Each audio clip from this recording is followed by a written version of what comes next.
नमस्कार, मैं हूं आपके साथ अंकिता पाल। बुलेटिन की शुरुआत करते हैं। कुरुक्षेत्र पहुंचे हरियाणा के मुख्यमंत्री नायब सिंह सैनी ने ज्योतिसर में बनकर तैयार अनुभव केंद्र का निरीक्षण किया। 25 नवंबर को देश के प्रधानमंत्री नरेंद्र मोदी धर्मनगरी कुरुक्षेत्र में श्री गुरु तेग बहादुर जी के 350वें शहीदी दिवस पर देशवासियों को संबोधित करेंगे। इसके पहले हरियाणा के 4 कोनों से निकाली गई शोभा यात्रा गुरु के मार्ग पर प्रेरणा और इतिहास दिखाती हुए कुरुक्षेत्र पहुंचेगी। 206 करोड़ रुपए की लागत से बने अनुभव केंद्र में महाभारत और भगवत गीता के संदेश को आधुनिक तकनीक से प्रस्तुत किया गया। सीएम नायब सिंह सैनी ने कहा कि पवित्र भूमि पर खड़े होकर हमें मेहनत और शांति से अपने काम पर ध्यान देना चाहिए।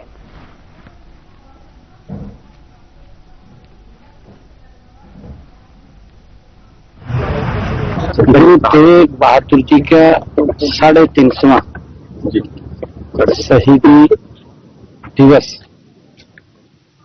उस उपलक्ष्य में देश के यशस्वी प्रधानमंत्री आदरणीय नरेंद्र मोदी जी, गुरु तेग बहादुर जी ने जो समाज धर्म की रक्षा के लिए महाकुर्बानी दी है, और इतनी बड़ी कुर्बानी दुनिया में कहीं सुनने को या देखने को नहीं मिलती, जो गुरु तेग बहादुर जी के परिवार ने इस धर्म की रक्षा के लिए कुर्बानी दी है, जिसको हिंद की चादर भी बोलते हैं। ऐसे महान गुरु 350 उनके शहीदी के हुए हैं। 1 नवंबर से हरियाणा प्रदेश के गुरु तेग बहादुर जी को समर्पित उस इतिहास को जन जन तक पहुंचाने के लिए लगातार अलग अलग स्थानों पे कार्यक्रम चल रहे हैं। गुरु तेग बहादुर जी के उनकी याद में ब्लड डोनेशन कैंप अलग अलग जगह 350 स्थानों पे, और हर ब्लड डोनेशन कैंप में 350 लोगों ने ब्लड यूनिट वो ऐतिहासिक वो दिया है। और उसके बाद गुरु तेग बहादुर जी के इस याद में हमारी मैराथन हुई, बड़े पद्धर पर अलग अलग मैराथन भी हुई है। स्कूलों में उनकी जीवनी के ऊपर निबंध लिखे गए हैं, बच्चों ने लिखे हैं, और पेंटिंग प्रतियोगिता हुई है। पेंटिंग प्रतियोगिता के साथ साथ अन्य हमने एक लाइन उनको दी है, उस लाइन के ऊपर भी गुरु तेग बहादुर जी को उनके जीवन को समर्पित पंजाबी, हिंदी और इंग्लिश, संस्कृत, इन भाषाओं के अंदर भी अलग अलग वो बच्चों ने तैयारियां की करके उसको प्रेजेंट किया है, और उनके लिए इनाम भी रखा है। 1st, 2nd, 3rd वो इनाम भी देने का काम हुआ है। और हमारी 4 यात्राएं भी हरियाणा प्रदेश के अलग अलग स्थानों से चली हैं। 8 तारीख को पहली यात्रा सिरसा रोड़ी से चली है। उस दिन गुरु तेग बहादुर जी के नाम से चौधरी देवीलाल यूनिवर्सिटी सिरसा में उनके नाम से एक चेयर भी स्थापित की गई है, ताकि जो हमारे बच्चे युवा उसको सर्च कर सकें, उस इतिहास को जान सकें, उसके बारे में प्रेरणा ले सकें। हमने वहां चेयर स्थापित की है। और इसी प्रकार गुरु तेग बहादुर जी को समर्पित सेमिनार हुए हैं, अलग अलग यूनिवर्सिटीज के अंदर सेमिनार भी किए हैं। और फिर फरीदाबाद से वो यात्रा पंचकुला पिंजौर से यात्रा शुरू हुई 14 तारीख, वहां से शुरू हुई है। और वहां पर गुरु तेग बहादुर जी के नाम से जो अंबाला गवर्नमेंट पॉलिटेक्निकल है, उसका नाम गुरु तेग बहादुर जी के नाम से करने का निर्णय किया गया। और फिर फरीदाबाद से यात्रा शुरू हुई, और 18 तारीख को यमुनानगर सढौरा से बाबा बंदा सिंह बहादुर जी से पवित्र गुरुद्वारे के अंदर उन्होंने जिसका निर्माण किया, और वहां पर रह करके जो शिक्षाएं जो समाज धर्म के लिए उन्होंने कार्य किया है, उस पवित्र गुरुद्वारा से वो यात्रा प्रारंभ हुई और उस दिन गुरु तेग बहादुर जी के नाम से एक वन वहां पर लगाया गया। उस दिन 350 बच्चों ने एक समय में उसमें पौधारोपण भी किया और लगभग 35 एकड़ के अंदर वो वन गुरु तेग बहादुर जी के नाम से लगा है। और उसी दिन वहीं पर एक एग्रीकल्चर महाविद्यालय गुरु तेग बहादुर जी के नाम से, उसकी भी अनाउंसमेंट हमने की है। गुरु तेग बहादुर जी एक ऐसा महान व्यक्तित्व, और इसके साथ साथ हमने इसी कड़ी के अंदर एक बड़ा कार्यक्रम बड़ खालसा, जहां पर दादा खुशहाल सिंह दैया जिन्होंने एक बड़ी कुर्बानी दी, वहां पर भी एक बड़ा कार्यक्रम का आयोजन उनकी याद के अंदर हुआ है। मैं आगे जाऊँ।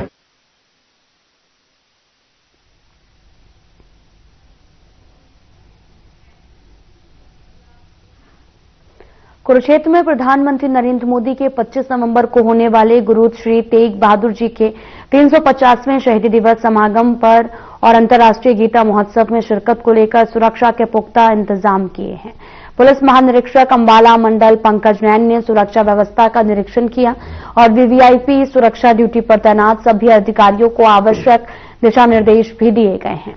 और साथ ही शहर और कार्यक्रम स्थलों पर ज्योतिसर और पुरुषोत्तमपुरा बाग में दिन रात ड्यूटी लगी रहेगी। कई जिलों से आए महिला एवं पुरुष पुलिस जवान वीवीआईपी सुरक्षा के लिए तैनात हैं। प्रधानमंत्री आगमन के दौरान ड्रोन या फिर ग्लाइडर उड़ाने पर पूरी तरीके से प्रतिबंध लगाया गया है।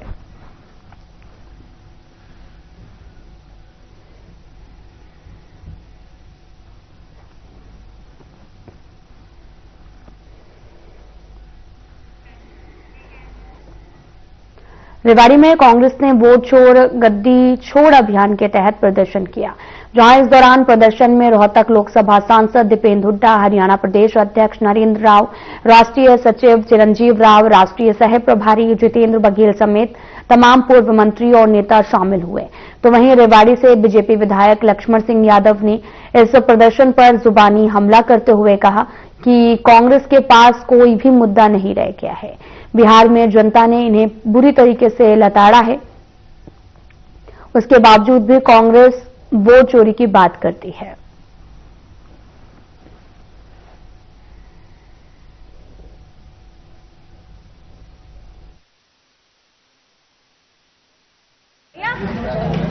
देखिए, कांग्रेस को अभी बिहार ने कितनी बुरी तरह से लताड़ा है, अब भी उनको समझ में नहीं आ रही है, तो दुर्भाग्य बात है। क्योंकि एक वो बोलेरो में 8 सवारी आती हैं, लेकिन उनकी तो 5 ही रहेगी, 3 सवारी तो खाली रहेगी। अब वो भी बात करते हैं वोट चोरी की, ये तो बहुत बड़ा दुर्भाग्य है। और मुझे लगता है जब से चुनाव हुए, जब से इनके पास कोई मुद्दा ही नहीं है सिवा खामखा की बात करने का, और उसका मैसेज जनता ने फिर दे दिया बिहार को लेके। इसी तरह से पश्चिमी बंगाल में देंगे, हर प्रदेश में उनका जवाब मिल रहा है। भैया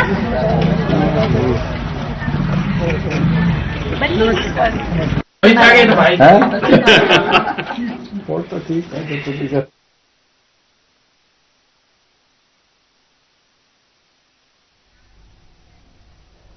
2025 के गीता जयंती महोत्सव की शुरुआत श्री जयराम विद्यापीठ में विधिवत श्री हनुमंत ध्वजारोहण से हुई है और इस अवसर पर भगवान श्री राम के परम भक्त और महाभारत युद्ध के साक्षी वीर हनुमान के गुणगान के साथ में समारोह की शुरुआत की गई।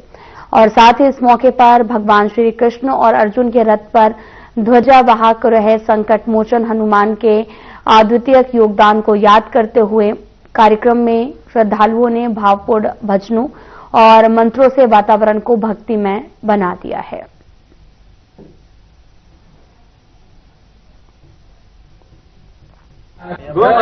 जयंती 2025 का हनुमान जी के ध्वजारोहण के बाद गीता जयंती के कार्यक्रम सारे आरंभ हो गए हैं। 25 तारीख से श्रीमद् भागवत कथा का आयोजन हो रहा है, जिसमें कृष्ण सिंह ठाकुर जी व्यासपीठ पर विराजमान हो। गीता एक सनातन ग्रंथ है।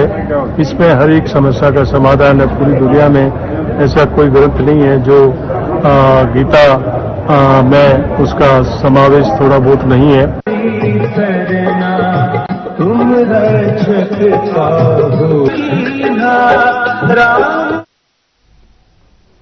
पलवल के भमरौला गांव में शराब ठेके पर हुई लूटपाट की घटना को सीआईए होडल ने महज 24 घंटे में सुलझाते हुए 4 में से 2 बदमाशों को गिरफ्तार किया है।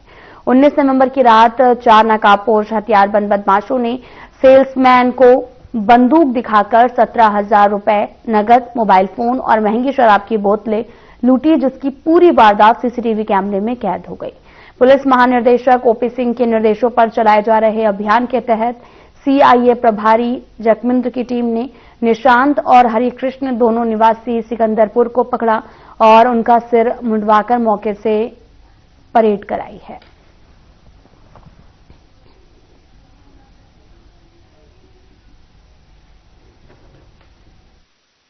नरेंद्र चौहान भैया, ये 19 तारीख को रात को 9 बजे लूट हुई है और हमने 19 तारीख को प्रशासन यहाँ पे आया रात को और 20 तारीख को उन्होंने गिरफ्तारी करी है।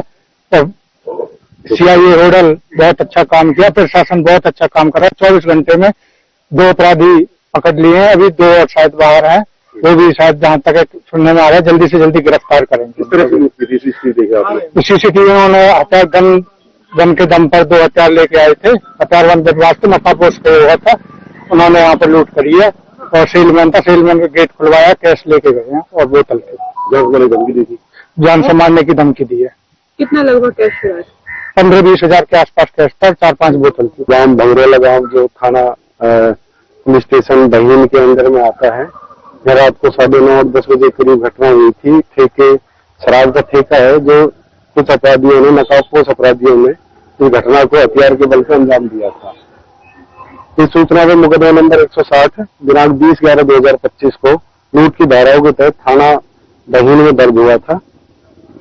श्रीमान पुलिस अधीक्षक श्री वरुण सिंगला आईपीएस के निर्देशन में नेतृत्व में ये तफ्तीश सीआईए होडल को प्राप्त हुई, जिस पर सीआईए होडल ने त्वरित कार्रवाई करते हुए इन आरोपियों को अपने सीक्रेट इंफॉर्मेशन के आधार पर कल दिनांक 21/11/2025 को 24 घंटे के अंदर अंदर हमने इनको गिरफ्तार किया।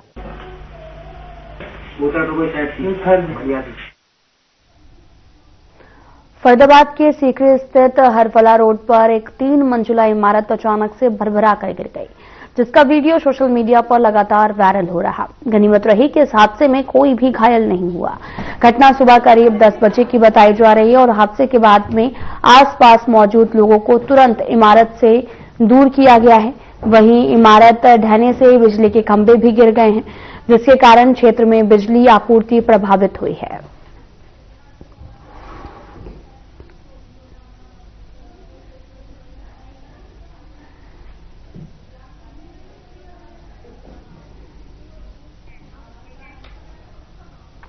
किला थाना से मात्र 700 मीटर दूर स्थित 7:45 बजे 3 बदमाश दुल्हन के शगुन का बैग लेकर फरार हो गए।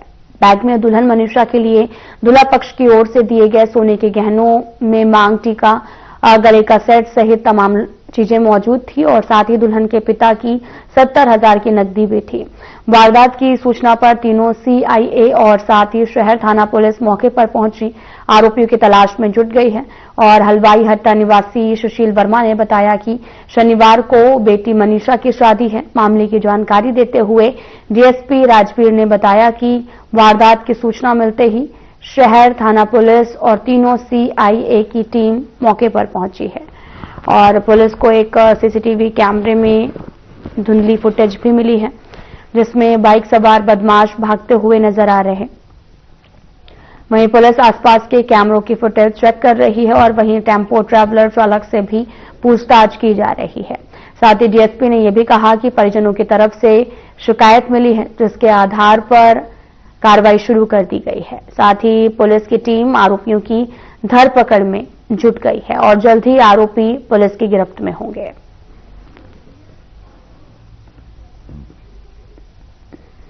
ये है एक बीच में है जैसे ही हमने सूचना मिली इस संबंध में कि ऐसी वारदात हो गई है कि परिजन अपना सगन का लेकर के सामान वहां पे आए थे, तो वहां पर उनके साथ ये वारदात हुई। हमें जैसे ही वारदात की सूचना मिली तुरंत हमने मौके पर वहां पर पुलिस टीम गई है और सीआईडी वहां पर चली गई थे। उसके बाद परिजनों की दरखास्त के ऊपर हमने उनके खिलाफ मुकदमा दर्ज कर दिया है। मुकदमा दर्ज करने के बाद हमारे माननीय पुलिस अधीक्षक श्री भूपेंद्र सिंह के नेतृत्व में तीनों टीम, सीआईडी की तीनों टीम और पुलिस के थाने की एक विशेष टीम बना करके उनके सीसीटीवी कैमरे खंगाले जा रहे हैं। नहीं, 2 बंदे लग रहे हैं, ये 3 है, एक आगे है, एक बीच में है। जुराना क्षेत्र के लजवाना खुर्द गांव में समाज के लिए प्रेरणादायक मिसाल पेश करते हुए गांव निवासी होमगार्ड दीपक और उनकी पत्नी संगीता ने एक नवजात बच्ची को गोद लेकर बेटी बचाओ बेटी पढ़ाओ का संदेश दिया है। साथ ही बच्ची के स्वागत में परिवार ने ढोल नगाड़ों के साथ खुशी मनाई है। पारंपरिक रीति रिवाजों के तहत कुआं पूजन भी किया गया है और महिलाओं ने मंगल गीत गाकर उसे सौभाग्य का प्रतीक बताया। इसके बाद पूरे गांव के लिए भोज का आयोजन किया गया। साथ ही दीपक ने कहा कि बेटियां घर में खुशियां लेकर आती हैं और समाज में बेटियों के सम्मान और समान अधिकारों को लेकर सोच बदलने की आवश्यकता है।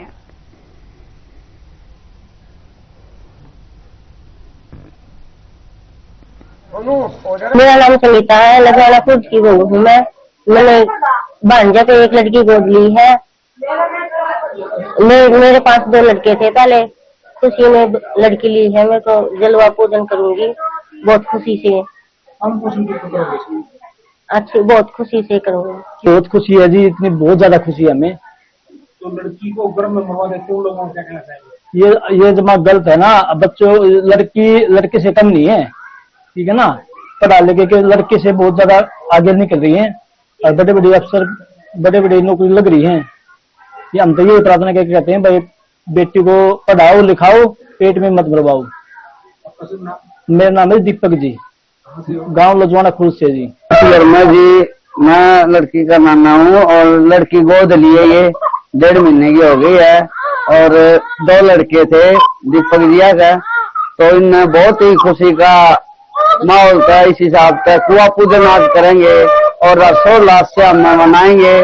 और आज के युग में जिस हिसाब से इन्हें जो बेटी की मिसाल कायम की है उसका तहे दिल से धन्यवाद। और हमारा पूरा परिवार इससे बहुत ही खुश है।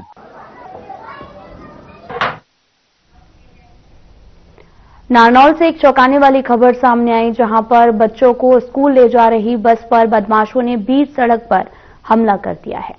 दरअसल बोलेरो गाड़ी अड़ाकर बस को रोका गया और ड्राइवर को पिस्टल दिखाकर धमकाया गया। वे इस रूट पर बस न लेकर आए। इस अचानक हुई वारदात से बस में मौजूद करीब 20 बच्चे सहम गए हैं और स्कूल प्रिंसिपल ने एसपी को शिकायत देकर बच्चों की सुरक्षा बढ़ाने की मांग की है। पुलिस ने मामले को गंभीरता से लेते हुए तुरंत कार्रवाई की है और 2 बदमाशों को गिरफ्तार भी कर लिया गया है। तो फिलहाल राहत की बात यह भी है कि बच्चे सुरक्षित हैं और आरोपी पुलिस की गिरफ्त में हैं। लेकिन इस घटना ने अभिभावकों और स्कूल प्रशासन की चिंता जरूर बढ़ा दी है। साथ ही आने वाले दिनों में इस रूट पर पुलिस की गश्त और सुरक्षा बढ़ाए जाने की संभावना है।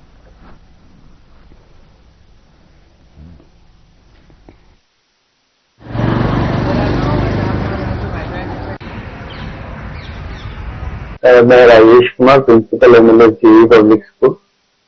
परसों शाम को हमारी बस बच्चों को छोड़ने के लिए जा रही थी। तो सिरोही भाली गांव से पहले भुंगार का गांव आता है, वहां पे कुछ बोलेरो सवार युवकों ने हमारी बस को ओवरटेक करते हुए रोककर पिस्तौल निकाली थी। ड्राइवर को कुछ धमकी दे रहे थे कि इस रूट पे नहीं आना है और इस तरह की कुछ बात थी। तो हमने इस मामले की गंभीरता को देखते हुए बच्चों की सुरक्षा के मद्देनजर एसपी महोदया को हमने अपनी ओर से एक दरखास्त भेजी। स्कूल प्रिंसिपल की तरफ से हमारे को शिकायत मिली थी कि स्कूल बस को गन दिखा के रोका गया, जिस संबंध में तुरंत एफआईआर दर्ज करके 2 आरोपियों को गिरफ्तार कर लिया गया। इस संबंधित धाराओं में इसको एफआईआर करके ना इसको आगे की कार्रवाई करा। जी, गाँव काड़वा है, मैं एमएलए स्कूल की बस चलाता हूँ जैसे ही मैं शाम को पौनी 4 बजे सिरोही गांव पार किया, तब आगे से एक बोलेरो आई। उन्होंने बरोबर में थाम के मेरे को पिस्टल दिखाई और बोले कि क्या तो रूट बदल दे या गाड़ी छोड़ दे। ये कहकर वो चले गए। तैकमुली पर मोहनपुर बाईपास, काड़वा, इन 3-4 गांव के बच्चे थे मेरे। हाँ जी, घर छोड़ने के लिए जा रहे थे शाम के टाइम।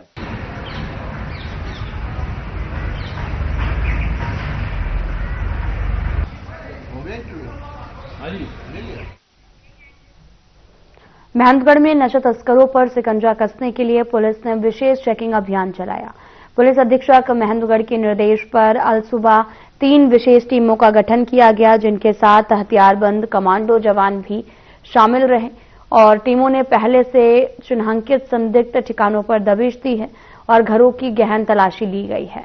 साथ ही सर्च अभियान के दौरान पुलिस ने कुछ संदिग्ध वाहनों को कब्जे में लिया है, जिनकी जांच लगातार जारी है। इसमें एक संदिग्ध बाइक भी शामिल है और जिस पर कार्रवाई जारी है। शहर थाना प्रभारी पवन कुमार ने बताया कि नशा बेचने वालों के खिलाफ ये विशेष चेकिंग अभियान चलाया जा रहा है।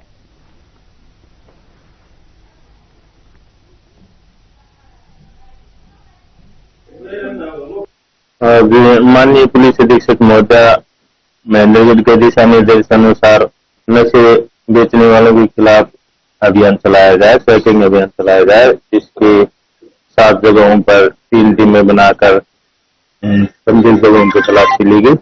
वह कमांडो फोर्स के साथ अभियान चलाया जाए। तो सर उसमें कोई बाइक भी बरामद की गई है? हाँ, संदिग्ध वाहन एक बाइक बरामद की गई है, जिसकी कार्रवाई जारी। रामगढ़ से क्या अपील करेंगे आप? आमजन से यही है अपील है कि नशा करने वालों व नशा बेचने वालों के बारे में सूचना दी जाए, जिनकी सूचना को गुप्त रखा जाए।